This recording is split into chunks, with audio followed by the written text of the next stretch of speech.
Inilah cerita misteri bersambung. Ditulis Agil R. Saputra. Lemah Kuburan, bagian yang ketiga.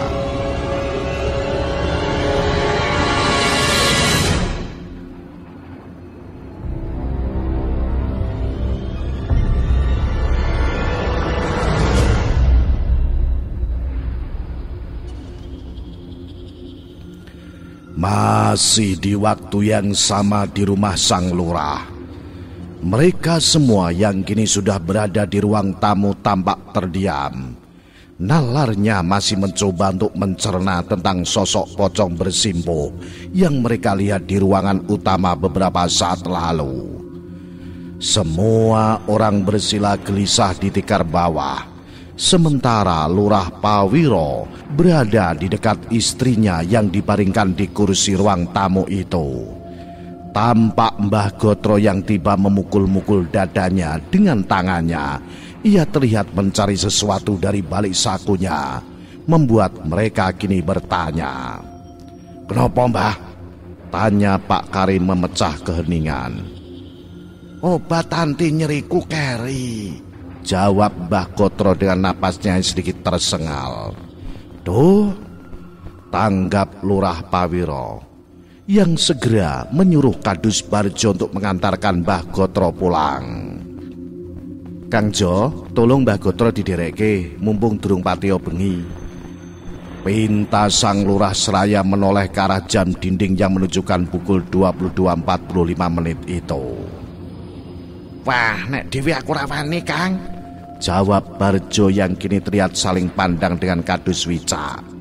"Ayo karo sampean bae, Kang," kata Barjo lagi yang kini mengajak Wicak untuk turun mengantar Mbah Gotro. "Ya wes, ning kula bablasen nggih langsung wangsul mboten mriki malih," jawab Kang Wicak sambil meminta izin kepada Lurah Pawiro, di mana setelah mengantarkan Mbah Gotro ia tidak akan kembali ke sini. "Yah," ucap sang lurah, yang mana setelah itu Barjo dan Wicak pun bergegas bangkit. Dengan sedikit memapah Mbah Gotro, mereka berdua pun akhirnya memberanikan diri untuk keluar dan mengantarkan jawara tua itu pulang ke rumahnya. Menit demi menit pun berlalu, dan dengan perlahan suasana pun mulai tenang. Begitu juga dengan Bu Sundari yang kini tampak pulas dan tak menggigil seperti beberapa saat lalu. Sang lurah yang sudah berhasil menata ketenangannya pun akhirnya menyuruh orang-orang yang berada di rumahnya itu untuk pulang. "Sampean-sampean nek pingin mulih, teko mulih wae ra apa-apa," ucap Lurah Pawiro yang merasa tidak enak melihat wajah-wajah gelisah itu. "Njur jenengan pripun Pak Lurah?" tanya Pak Warso saat itu. "Ora apa-apa Kang, tenang wae, tak atasane dhewe. Sing penting sampean-sampean mulih selamat tekan omah," ucap sang lurah. Ada sedikit keraguan di antara orang-orang yang berada di rumah sang lurah itu. Selain merasa sungkan, sepertinya bayangan pocong simpuh itu masih tersisa di pikiran dan membuat mereka menjadi ketakutan untuk melangkah keluar. Tapi di sisi lain mereka juga sadar bahwa bertahan di sini juga tak ada untungnya, karena bisa saja hal ganjil itu akan terjadi lagi. Sampai akhirnya setelah cukup menata keberanian, mereka pun pulang meninggalkan Lurah Pawiro.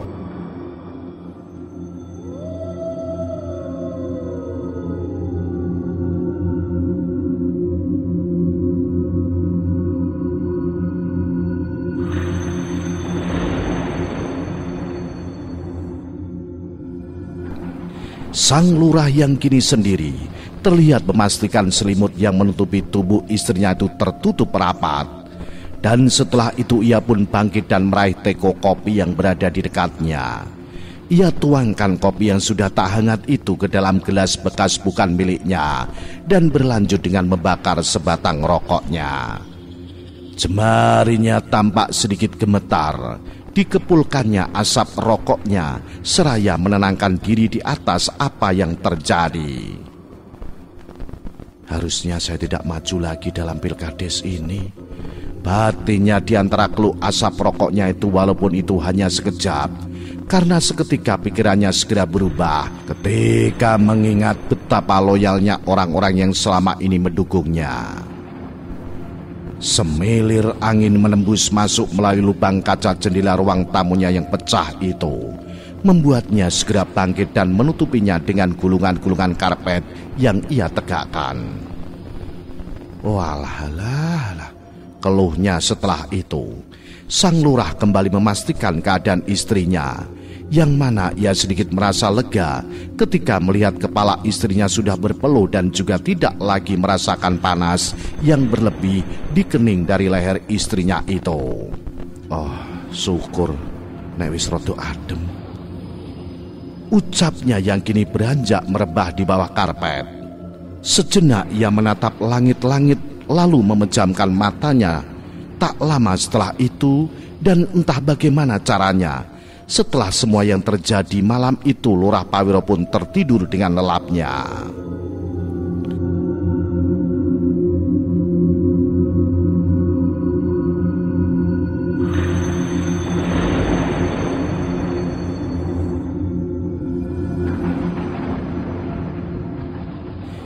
Singkat cerita, keesokan harinya, kabar pocong di rumah sang petahana semalam menyebar begitu saja.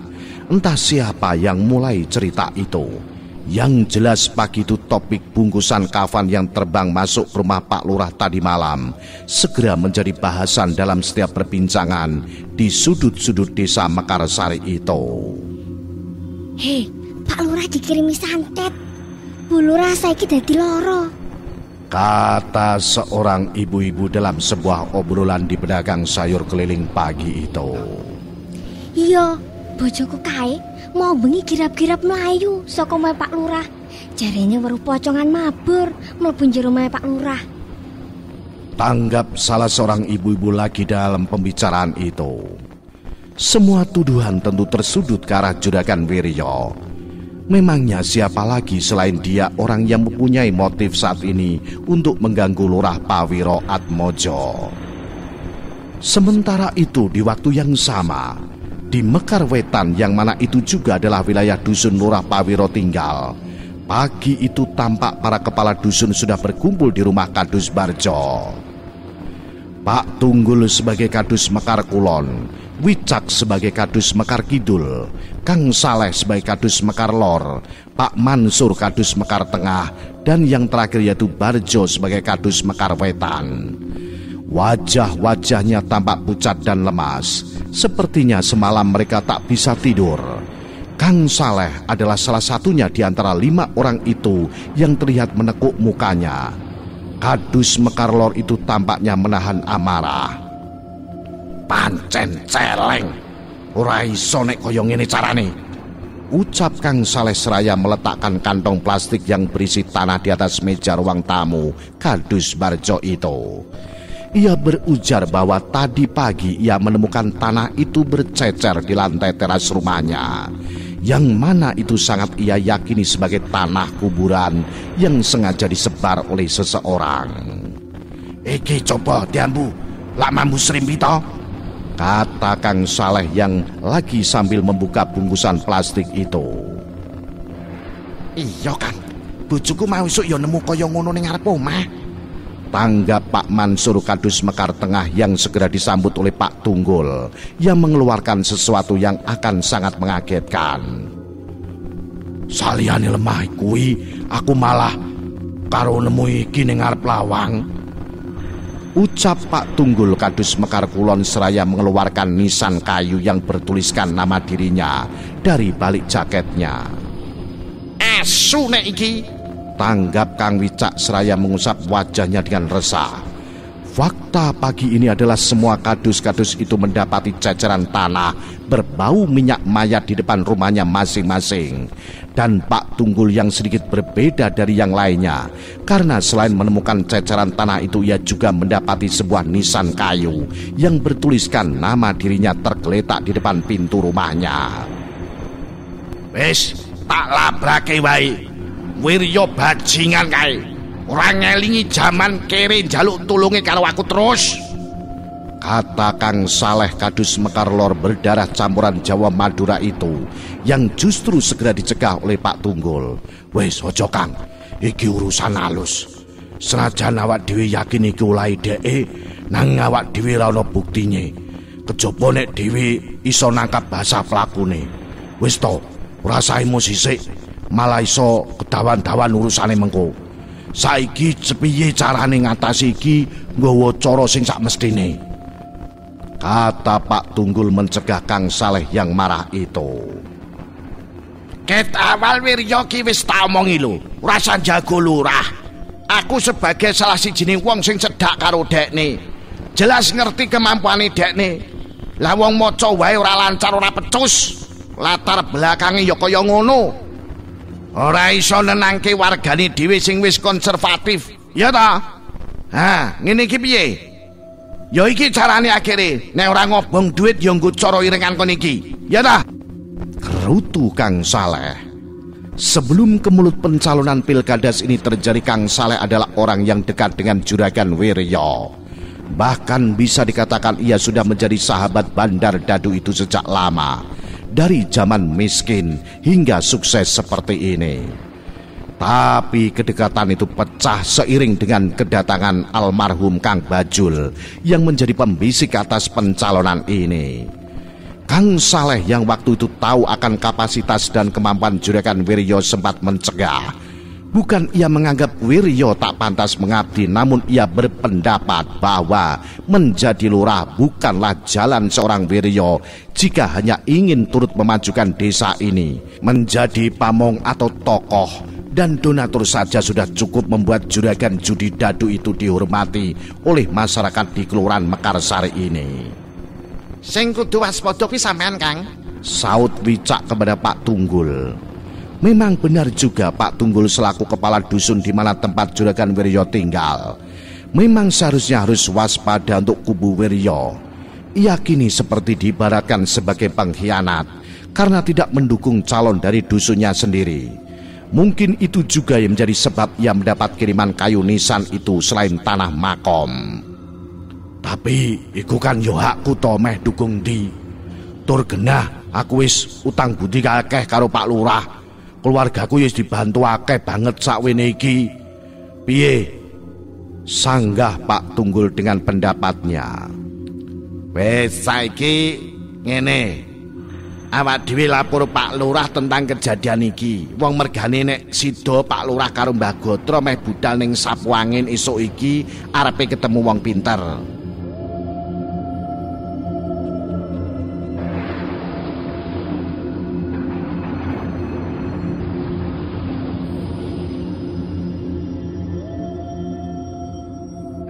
Tak selang beberapa lama kelima kadus itu pun bergegas menuju rumah Lurah Pawiro. Berharap pagi ini mereka bisa ikut ke Sapu Angin dan bertemu orang pintar itu untuk mencari solusi atas permasalahan ini. Di depan rumah sang lurah terlihat Mbah Gotro yang sudah berdiri di teras raya mengisap rokoknya. Begitu juga dengan Pak Lurah Pawiro yang tampak memapah Bu Sundari menaiki mobil sedan keluaran 5 tahun lalu itu. Dan terlihat juga Mbok Tun berjalan di belakang sambil menenteng sebuah bingkisan dengan satu tangannya. Waktu itu bersamaan pula dengan datangnya kelima kadus-kadus kusut itu yang segera bergegas berlari menghampiri. Waduh, ora mot montore, aku kok yo lali nek montore Pak Lurah ki sedan mau. Ujar Kadus Barjo di awal kedatangan mereka yang segera tertuju oleh keadaan Mbah Gotro yang tampak segar bugar. Pripun Mbah? Kanjo saiki wis seger buger wae ya? Kata Wicak orang yang semalam mengantarkan jawara sepuh itu bersama Barjo. Aku kok. Canda Mbah Gotro sambil sedikit membusungkan dadanya. Piye, mesti mau bengi ora iso turu ta? Rupane do lungset ngono kok ya. Kata Mbah Gotro yang segera dijawab oleh Barjo dengan sebuah cerita singkat tentang tanah kuburan yang mereka temukan di depan rumahnya masing-masing. Mergane niku awak dhewe sakjane ajeng tumut, Mbah. Wonten Sapu Angin, tapi montore mboten muat ngeten nggih. kata Barjo setelah bercerita, dan seketika membuat Lurah Pawiro yang juga mendengar itu langsung menawari mereka untuk memakai mobilnya yang lain. "Nggo motor bukaan kae gelem," kata Pak Lurah menawari para kadus-kadusnya, yang mana tanpa berpikir mereka pun langsung mengiyakan tawaran itu. "Siap." "Ning siap-siap kademen lho," ucap Pak Lurah lagi. "Lah mboten apa-apa, Pak," tanggap para kadus itu. Dan setelah kunci mobil itu sudah diberikan oleh Pak Lurah, selang beberapa lama kemudian mereka semua pun berangkat beriringan menuju desa Sapu Angin untuk menemui orang pintar kerabat dari Mbok Tun itu. "Pak Dimu kuwi nek kon balikne kiriman sanet iki gelem ora ya, Tun?" tanya Lurah Pawiro dalam kemudi kepada Mbok Tun yang duduk di kursi belakang. "Wah, kirangan ji Pak Lurah, cobi mawon mangkeh," jawab Mbok Tun yang tak lama kemudian ditanggapi oleh Bu Sundari. Rasah to Pak, nek dibalikke. Apa bedanya dhewe karo kae? Kata Bu Sundari dengan suara lirih dan lemas, membuat Lurah Pawiro yang duduk di kemudi sejenak terdiam mendengar itu. "Terus iki bayar piro, Tun?" tanya Mbah Gotro kini kepada Mbok Tun. "Mboten usah, Mbah, mboten purun. Niki pun dibetani gula, kopi kalih teh kok. Amargi panci purune mung nampa kados niku," jawab Mbok Tun disela oleh Pak Lurah. "Nggih, Mbah, rodok longko pancen. Njur niku pun tak gawani kopi teh kalih gula 10 kilo kok." Perjalanan pun terus berlanjut menuju ke wilayah pinggiran kota paling utara, menembus kabut, melewati lintasan yang berkelok, serta melalui jalan yang menanjak. Sampai akhirnya setelah berpuluh menit berlalu, tibalah mereka di tempat yang dituju. Jalan yang mulai berbatu adalah penanda bahwa mereka sudah memasuki wilayah desa Sapu Angin, yang mana tentu membuat dua mobil iringan itu kini menurunkan kecepatannya. Sampai akhirnya tak selang beberapa lama kemudian mereka memasuki desa itu. "Omahe sing sebelah ndi, Mbok?" tanya Pak Lurah kepada Mbok Tun. "Niku Pak, griyanipun sing enten tiyang tengah jeng nika lho," jawab Mbok Tun. 10 meter sebelum mereka sampai di rumah itu, terlihat seorang pria tua tengah duduk di depan sebuah rumah yang sederhana, menyambut dari kejauhan dengan senyum dan lambaian tangan, seakan ia tahu begitu saja kalau dua mobil yang sedang berjalan itu hendak menuju ke rumahnya. "Pak Diuntung," sapa Mbok Tun yang baru turun dari mobil. "Rene, Tun, monggo sami pinarak," ucap Mbah Untung mempersilahkan, seraya mendekat dan menyalami rombongan itu satu persatu. "Wah, matur nuwun lho, pun tepe-tepe tuki mriki.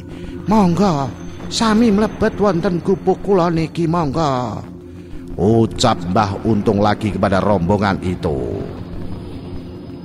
"Nggih, Mas," tanggap Mbah Gotro dengan senyum. Dan beberapa saat kemudian Mbok Tun, Lurah Pawiro, Bu Sundari, Mbah Gotro dan para kadus-kadus Mekarsari itu pun mulai melangkah masuk ke dalam rumah Mbah Untung itu. "Pripun? Wonten menapa niki kok ngantos purun tepi-tepi tuki mriki?" Mendengar ucapan Mbah Untung, Pak Lurah dan rombongan hanya saling pandang dengan senyum-senyum tipis. Mereka sepertinya masih canggung dan mendadak bingung dari mana harus memulai kata-kata untuk menjelaskan tujuan kedatangan mereka ini. Hingga akhirnya saat kemudian Mbok Tun lah yang mencoba mengawali itu. "Ngene lho Pak D," ucap Mbok Tun, memecah kecanggungan di rumah Mbah Untung itu, yang mana tak lama setelah Mbok Tun sedikit bercerita, semua orang pun juga mulai ikut berbicara satu persatu hingga semuanya menjadi jelas. Mbah Untung tampak sedikit menghela napasnya. Setelah mendengar penjelasan itu, ia terlihat mengkerutkan alisnya seakan tengah menerawang. Dan tak selang beberapa lama kemudian ia pun beranjak dari kursinya dan berjalan masuk ke dalam untuk mengambil sesuatu. "Kalian sekedap nggih. Kata Mbah Untung seraya berjalan. Sampai akhirnya beberapa saat kemudian ia pun kembali keluar dengan membawa sebuah kendi air minum. Nuwun sewu nggih, nek radi kirang sopan. Kata Mbah Untung yang meminta izin karena hendak menuangkan air kendi itu langsung ke mulut mereka satu persatu. Singkat cerita, semua orang pun meminum air dalam kendi itu bersamaan dengan Mbah Untung yang kini meminta mereka semua untuk bersiap-siap. Siap-siap nggih, wong niki mesti mboten sekeca, kata Mbah Untung kepada 9 orang itu, seraya memberikan masing-masing dari mereka sebuah kantong plastik yang mana tak lama setelah itu kecuali Mbok Tun. Satu persatu dari mereka pun mulai merasa mual dan muntah-muntah. Mereka memuntahkan sesuatu yang kurang lebih sama, yaitu lendir-lendir kekuningan yang berbintik merah. Tapi ternyata tidak bagi Bu Sundari, yang kini justru terlihat sesak karena yang keluar dari mulutnya itu berbeda dari yang lain.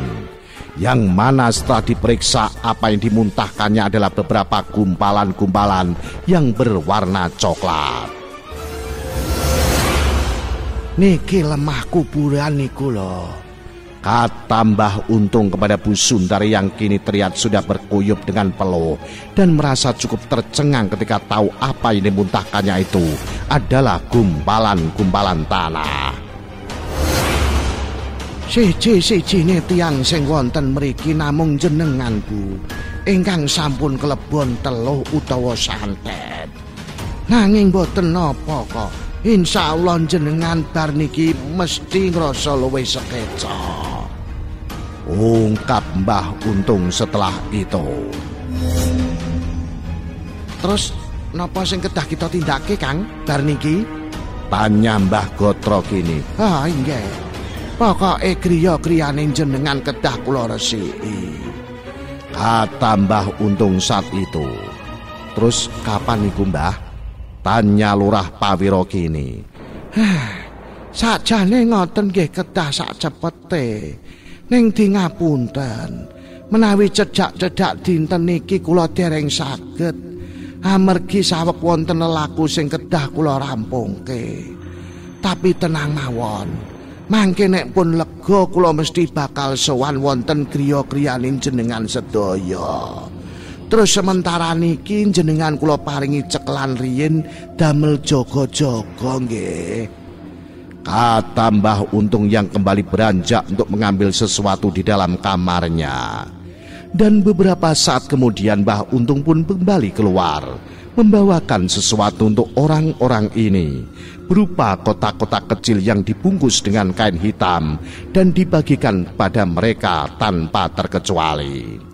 Niki jenengan gembol mawon, terus nek tilem ampun supe, niki disalap wonten ngisor bantal. Tukas Mbah Untung yang disambut oleh mereka semua dengan anggukan kepala. Setunggal malih pesen kula, menawi panjenengan nemu lemah kados niki malih, disapu mawon terus diguyangi banyu degan ijo nggih, tutup Mbah Untung pagi itu. Wajah mereka pun sedikit lega. Kemudian mereka semua berpamitan.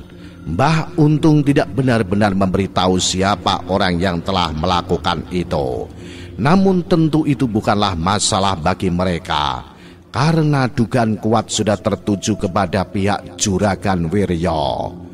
Lagi pula motif apa lagi yang bisa dijadikan alasan saat ini kalau bukan tentang Pilkades mendatang. Wah, awakku iso dadi penak ngene yo, Pak, kata Bu Sundari kepada Pak Lurah saat mereka dalam perjalanan pulang. Alhamdulillah to Bune, berarti tombone diparingi jodoh, jawab Lurah Pawiro yang disusul oleh Mbah Gotro. Kayane jan sekti tenan Pak Dimu kuwi Tun. Wonge ya sopan, sederhana, ramah lan apik, ra gelem diwene dhuwit, kata Mbah Gotro kepada Mbok Tun yang duduk di sebelahnya. Leres, Mbah, pancen kados ngoten niku tiyange. boten tau purun disukani arta saking tiang-tiang sing nyuwun tulung mriko. Jerene wegah nek tuwane dadi laran-laranen.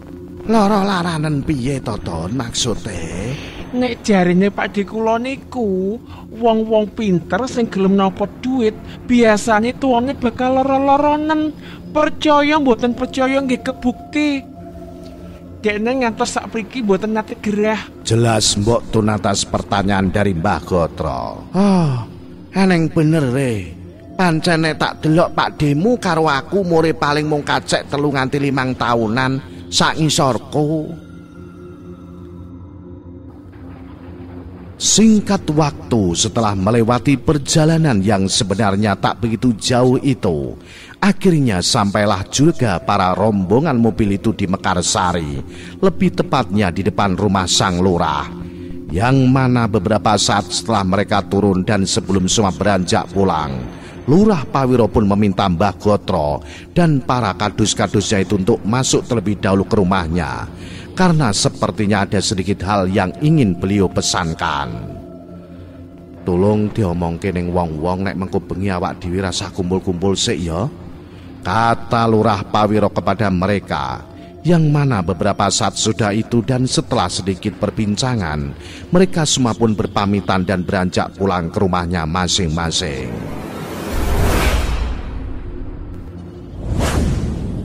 Detik pun berganti, menit berubah menjadi jam, seiring dengan sinar mentari yang kini sudah tenggelam dan diganti oleh cahaya bulan yang kebetulan tengah purnama.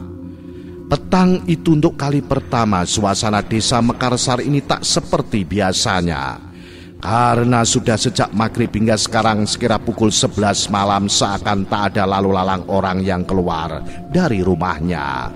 Semua itu disebabkan oleh kabar pocong terbang di rumah Pak Lurah kemarin malam dan warta tentang ceceran tanah kuburan di rumah para kadus pagi tadi, yang mana ternyata itu juga sudah tersebar di seluruh desa. Sementara itu di dusun Mekar Kulon, tepatnya di rumah Pak Kadus Tunggul, terlihat Jayus yang tengah duduk di kursi teras raya menyesap kopi dan mengisap rokok kreteknya. Anak Pak Tunggul itu tampak duduk dengan menekuk wajahnya. Wajahnya tampak kesal dan marah karena pikirannya yang tak juga beralih kepada hal lain. Asu. Hatinya saat mengingat kejadian pagi tadi, yaitu ketika dirinya menemukan nisan kayu bertuliskan nama ayahnya dan ceceran tanah di lantai teras rumahnya itu. Sedikit banyak Jayus merasa bersalah, dan itu tidak bisa ia hindari juga, karena walaupun secara tidak langsung bagi Jayus, ia merasa bahwa dirinya adalah salah satu penyebab dari kekacauan Pilkades ini. Tapi kadang rasa bersalah itu hilang ketika ia mengingat hantaman-hantaman tangan dan satu pukulan gelas kaca di kepalanya tempo hari yang terjadi di sebuah warung kopi dekat rumahnya itu. Luwe ra ngurus diunekke pengkhianat, ucapnya pelan saat mengingat teriakan-teriakan dari orang yang mengeroyoknya di kedai kopi waktu itu, yang mana ingatan itu membuat kemarahannya semakin membekas. Apalagi ditambah dengan kayu nisan dan tanah kuburan yang ia temukan tadi pagi, yang mana itu kini membuat kemarahannya menjadi berlipat ganda. Entah kekalutan apa yang merasuki saat itu, yang jelas sudah ia rencanakan sejak pagi, bahwa ia berencana akan menangkap basah siapapun orang yang menyebarkan tanah kuburan di depan rumahnya itu. Oh, kok enek nganti kecekel, iso tak ketok sikile tenan. Ra peduli sapa wae, kata Jayus dengan sedikit membisik di tengah renungan di teras rumahnya itu. Sampai akhirnya lamunannya pun terpecah beberapa saat kemudian oleh panggilan dari sang ibu yang memintanya untuk masuk ke dalam rumahnya. Mlebu le, wes bengi. Ndang turu, sesuk kowe kudu ning kebonan gasik lho, kata ibunya seketika membuatnya beranjak. Ya mak, kata anak Pak Tunggul itu seraya berjalan dan masuk ke rumahnya. Rupanya ia masih gelisah menengok ke kanan dan ke kiri, sampai akhirnya, saya tunggu saja di sini. Batin Jayus saat itu yang kini memilih untuk tidur di ruang tamunya, agar ia bisa tetap pada rencananya untuk menangkap siapa yang telah menebar tanah makam itu. Bantal, sarung dan guling sudah ia ambil dari kamarnya. Ia telah merebah di kursi sudut di ruang tamunya. Seraya menahan kantuknya, ia pun menyamankan posisinya sambil sesekali menatap ke arah jendela.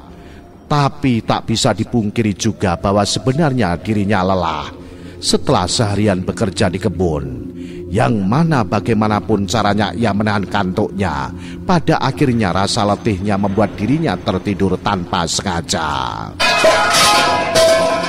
Sampai akhirnya malam itu sekira pukul 1.30 dini hari, Jayus kembali terbangunkan oleh sesuatu yang menghantam pintu rumahnya.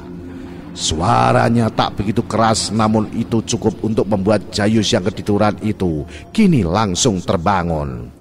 Mata Jayus seketika membelalak setelah mendengar suara itu. Ia yang menoleh ke arah pintu pun bergegas bangkit dan mengendap dengan pelan, seraya meraih komplet yang memang sudah ia siapkan di bawah kursi. Jayus berjalan mendekat ke arah jendela rumahnya. Dengan pelan ia singkapkan sedikit tirainya. Seukuran satu bola matanya, dari situlah Jayus mengintip dan mengamati suasana di luar rumahnya. Tak ada yang ia lihat selain kegelapan dan sudut tembok gapura beteng rumahnya yang terkena sinar temaram dari lampu jalan. Oh, poyo mau. Masa aku salah krungu? Bisiknya seraya menyingkap tirai jendelanya itu sedikit lebih lebar. Sebenarnya ia ingin keluar saat itu, namun pada kenyataannya kemarahan yang sudah ia kumpulkan itu tidak memberinya cukup keberanian untuk sekedar membuka pintu dan sekejap memeriksa keluar.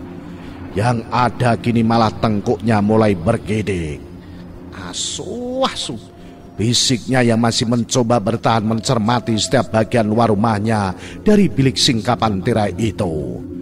Tapi keputusannya untuk tidak keluar ternyata ada benarnya juga. Karena beberapa saat setelah itu, tubuhnya dibuat kaku oleh sesuatu yang berdiri di pekarangan rumahnya. Allahu Akbar, ucapnya membisik dalam ketakutan itu.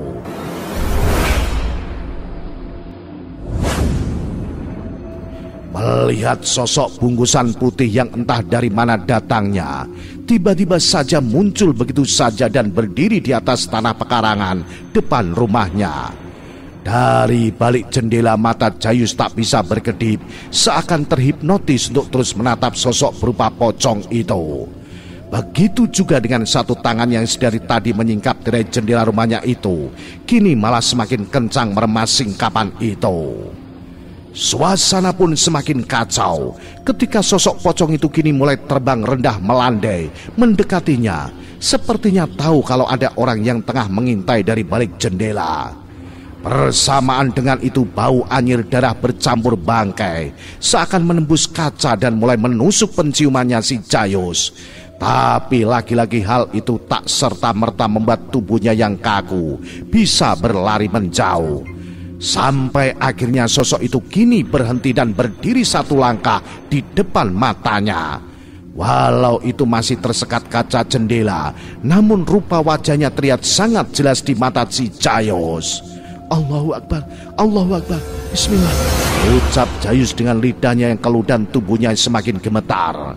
Sampai akhirnya dengan sisa-sisa keberaniannya, ia pun mulai membaca doa yang saat itu terlintas di pikirannya, yang mana itu sepertinya memberikan sedikit kekuatan. Hingga tak lama setelah itu perlahan Jayus pun bisa melangkah mundur meski dengan matanya yang belum bisa berpaling ke arah lain.